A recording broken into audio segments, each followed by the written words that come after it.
গল্প শুরুর আগে আপনাদের কাছে একটি বিশেষ অনুরোধ। আমাদের চ্যানেল দিস ইজ সুমনকে সাবস্ক্রাইব করুন। আপনাদের সহযোগিতা এবং ভালোবাসা আমাদের একান্ত কাম্য। ধন্যবাদ।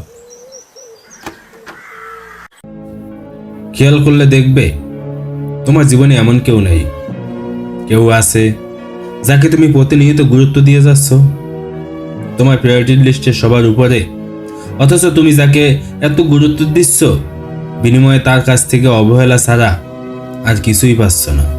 তোমাকে নিয়ে তার বিন্দুমাত্র মাথা ব্যথা নেই, তবে মনে মনে ভাবছ আজ না হয় কাল সে হয়তো তোমাকে গুরুত্ব দিবে, মূল্যায়ন করবে। ভুল ভাবছ, তোমাকে অবহেলা করবে, তোমার ফ্রেন্ড লিস্টের সবার উপরে থাকবে, সে কখনোই তোমার গুরুত্ব কিংবা মূল্যায়ন করবে না। কথায় আছে না, এক হাতে তালি বাজে না, তেমনি কারোর সাথে শুধু নিজের ইচ্ছেই সম্পর্ক করা যায় না। দুটো হাতের দরকার হয়, দুটো মনের দরকার হয়। তাই তুমি একা দাঁড়িয়ে বৃষ্টিতে ভিজলেও সে কখনো তোমার মাথায় ছাতা মেলে ধরবে না। তাই কাউকে কেয়ার করো কিংবা গুরুত্ব দিয়ে অবহেলা পেলে, কষ্ট হলে তার প্রতি কেয়ারটুকু বন্ধ করে দাও। তাকে গুরুত্ব দিয়ে সবটুকু নষ্ট করো না। যে যেভাবে থাকতে চায় সেভাবে থাকতে দাও। এতে করে একটু হলেও বুঝতে পারবে মানুষটা তোমার জীবনে সঠিক ছিল কিনা। যদি সঠিক হয়ে থাকে তাহলে তোমার অভাবটা বুঝতে পেরে তোমার কাছে ঠিকই চলে আসবে। কথায় আছে, সবার কপালে সুখ জোটে না। কেউ টাকা দিয়েও মানুষের ভালোবাসা পায় না, আবার কেউ সেই অমূল্য ভালোবাসা পেয়েও ধরে রাখতে জানে না। তোমাকে ভালোবাসা কেউ একজন প্রতিদিন বলে যাচ্ছে কেমন আছো, কি করছো, খেয়েছো কিনা, এরকমের ইত্যাদি কথাবার্তা বলে তোমার প্রতিনিয়ত খোঁজ রাখছে, কিন্তু তুমি তার কোনো মূল্যই দাওনি, অবহেলা করে যাচ্ছ। হাজার ব্যস্ততার মাঝেও কেউ একজন তোমাকে এভাবে খোঁজ রাখছে, অথচ তোমার কিছুই যায় আসে না, অবহেলা করেই যাচ্ছ। তোমার অবহেলা পেয়ে মানুষটা খুব কষ্ট পাবে, দিনরাত না ঘুমিয়ে চোখ লাল করবে, তবুও তোমার খোঁজ রাখছেন প্রতিনিয়ত। এত কষ্ট দেওয়ার পর সে আমাকে বলেনি, আমি জানি আমাকে কত ভালোবাসে। এই দুর্বলতা পেয়ে তুমি তার প্রতি অবহেলা করেই যাচ্ছ। একদিন, 2 দিন, 3 দিন, চতুর্থ দিন সে তোমার খোঁজ রাখছে না। তোমার মোবাইলে ফোন বা মেসেজ, তার কোনো সারা শব্দ নেই।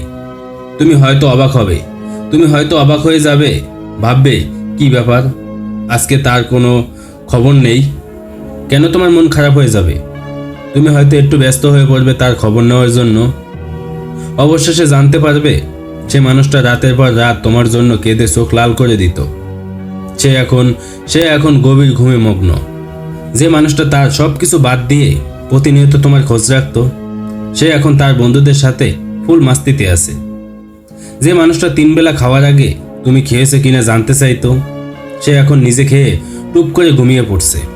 ঠিক সেই মুহূর্তে তুমি তার অভাবটা বুঝতে পারবে, তোমার প্রতি তার কেয়ারটুকুর মূল্য বুঝতে পারবে। ঠিক তখনই মনে হবে মানুষটা তোমার জীবনে কতটা গুরুত্বপূর্ণ ছিল। তখন ইচ্ছে করবে তাকে ফিরিয়ে আনতে, মনে মনে খুব চাইবে যে সে যেন আগের মতো তোমায় কেয়ার করে। কিন্তু তখন তুমি তাকে আর পাবে না, সে ফিরে আসবে না, কারণ ততদিন অনেক দেরি হয়ে গেছে। তুমি অনেক দেরি করে ফেলেছ। অবহেলা খুব খারাপ, অবহেলার যন্ত্রণা খুব তীব্র, কেউ সেই যন্ত্রণা পেতে চায় না। তোমার বাসার সামনে একটি কুকুর প্রতিনিয়ত ঘুমিয়ে থাকতো, তাকে একটু অবহেলা করেই দেখো, একটু তাড়িয়েই দেখো, দেখবে কুকুরটাও তোমার বাসার সামনে থেকে হারিয়ে যাবে।